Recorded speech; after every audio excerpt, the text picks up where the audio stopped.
Figs here. So today I want to share a fig with you, and I want to up pot this fig. This is a Bordissot Negra Rimada. So this one comes from Europe, and it is time to upgrade it. So it has been in this tiny little self-watering pot for quite a while now, and I'm noticing it's not growing as fast as a lot of my other plants. So I'm going to upgrade it to this large self-watering pot. And I'll be interested to see how the root growth is on this fig.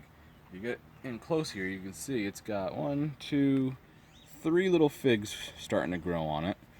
So it's putting out figs, and it's got some new growth, but I really want to get it started to get it much larger this season, and I think it needs more root growth area. So we're going to take this out. Hopefully the roots are pretty well grown and it's not all top growth, but we're going to find out. All right.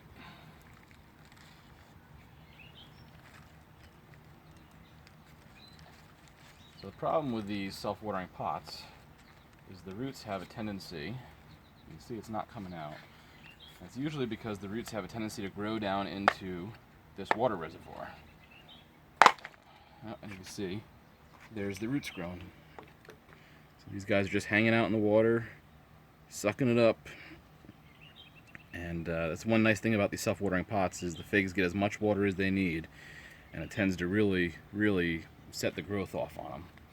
Alright, so now that I got that out, let me get my hole in here ready. So I'd like to be able to just put it right in. Let's see if I can get it out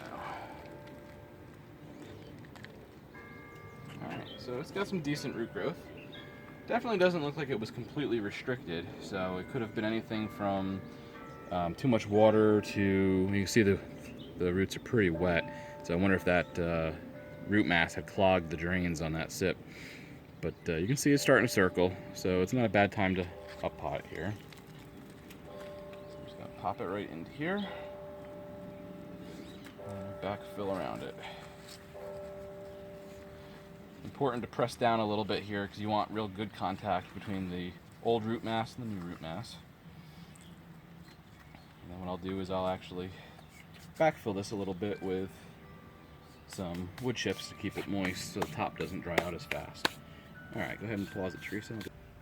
So one thing that I did pick up this summer that I really love right now is this automatic retrieve hose reel. So you can see it's got, I don't know, I think it's 80 foot of hose on it. And you pull it out and it stops. And then when you're ready to put it back in, just give it a little tug and it pulls it all the way back in. Freaking great. I love it as opposed to the normal hose reels.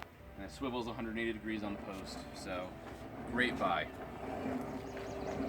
Alright, so I've got some hose out. It's on shower. Now all I'm going to do is I'm going to water this fig in.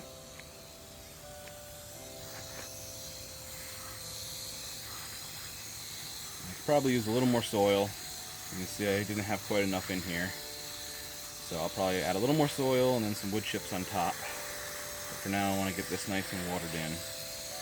That's about all I need, because then what I'm going to do is, if you take a look down at the self-watering pot here, it's got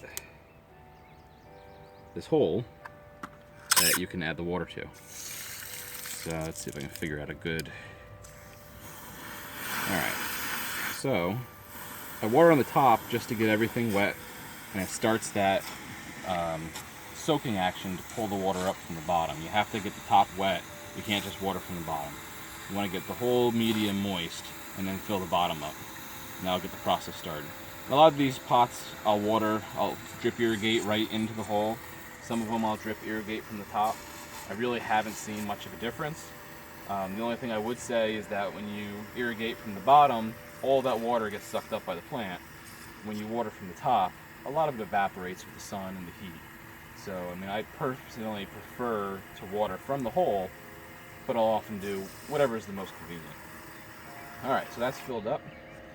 And now this plant will last a couple days without needing to be watered versus a regular pot that will need to be watered probably daily at this size, especially when the tree gets bigger. And the other thing it does is it actually keeps the roots a little bit cool because you have some cool water down here. So I really do like these self-watering pots. Alright, let me get a little more soil and some wood chips.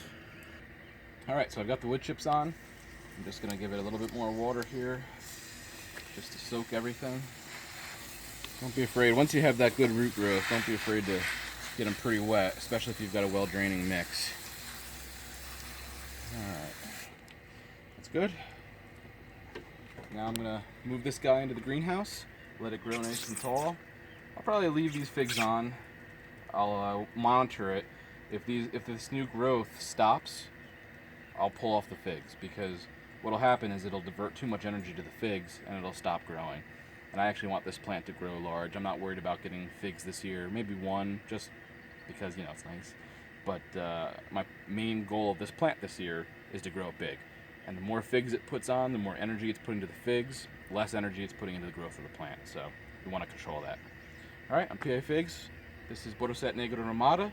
Nice fig I'm looking forward to, and hopefully you'll have a video, you know, maybe next year, of me eating a couple nice figs out of it.